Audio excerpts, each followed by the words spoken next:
As already foretold by modern technology, Mrs. Little would give birth to a certain abnormality. The sight gave her a fright and a little unease. They weren't just twins. They were Siamese. "Doctor," said she, "can nothing be done? We'll try anything to save our daughter and son." "Don't worry," he replied, "they'll be quite fine, but we cannot disjoint the connection to the spine. You see," he continued, "they may be two, but there's only one brain in this curious brew.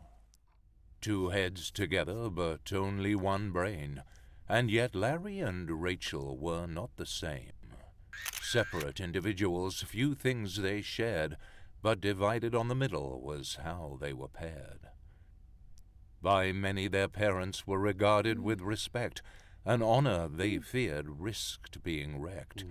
Embarrassed, they offered them no discipline nor guidance, catalyst only to their twins' tragic subsidence.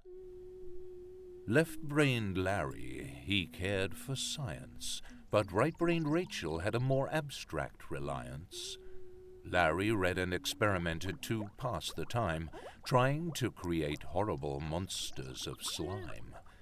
He loved analysis, measure, and deduction, but Rachel was of a more imaginative construction. She would write mostly and paint and draw, and philosophize about people and things that she saw. Their differences made them a diametrical pair, doomed to a life of neglect and despair.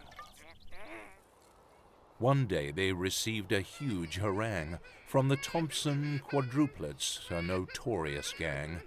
They put on a most tantalizing display, shouting and pointing and running quickly away.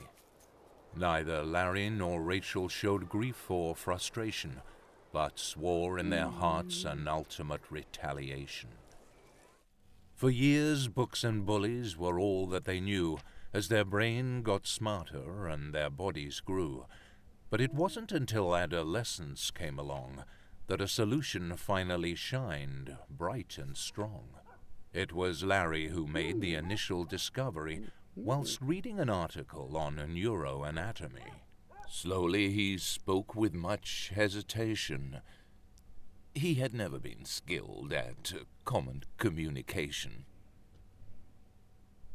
"Listen," said Larry, "I may be wrong, but using the whole brain could make us quite strong.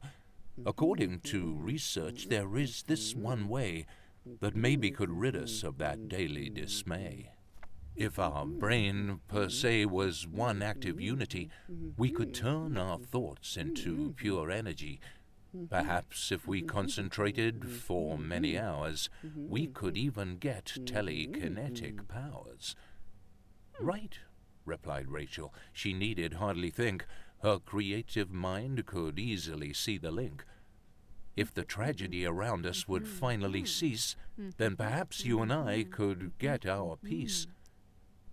For the first time ever, she looked deep into his eyes and told him, "I love you. You're the one I don't despise." For months they worked with pure determination, with lots of practice and daily meditation.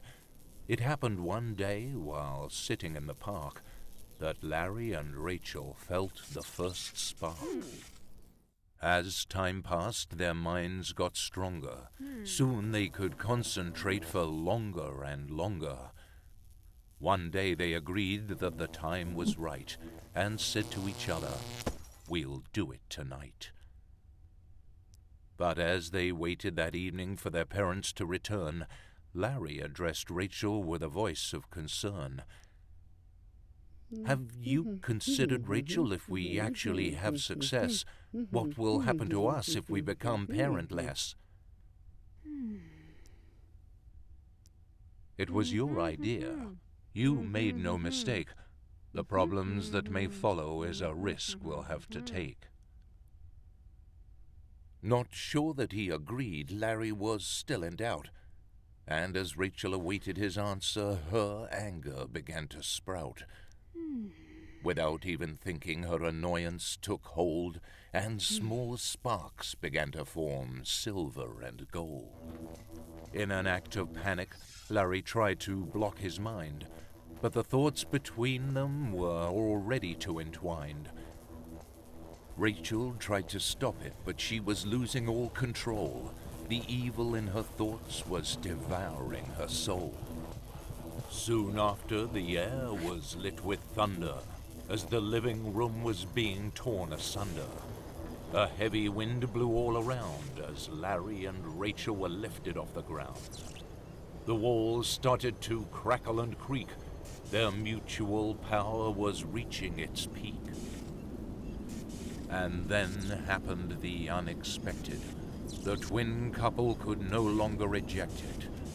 An ending came to the grief and despair when Larry and Rachel suddenly vanished into the air.